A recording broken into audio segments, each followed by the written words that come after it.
Hello everyone, welcome back to the channel. In this video, I'll show you how to connect Outlook Calendar to Dola AI in 2026. First, open Dola AI and sign in to your account.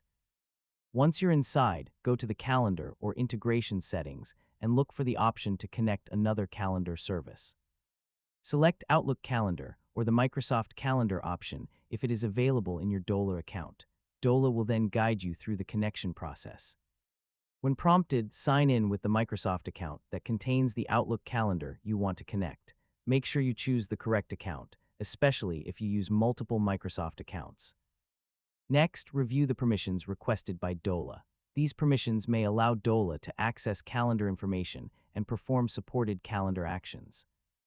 Read the permission screen carefully and continue only when everything looks correct. After completing the authorization process, return to Dola and check the integration settings. Your Outlook calendar should now appear as connected if the setup was successful. To test the connection, try creating a simple event.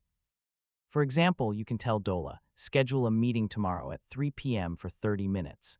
Review the details and confirm the event if everything is correct. Then open Outlook Calendar and check whether the event appears in the correct date and time. This is a simple way to verify that the connection is working properly.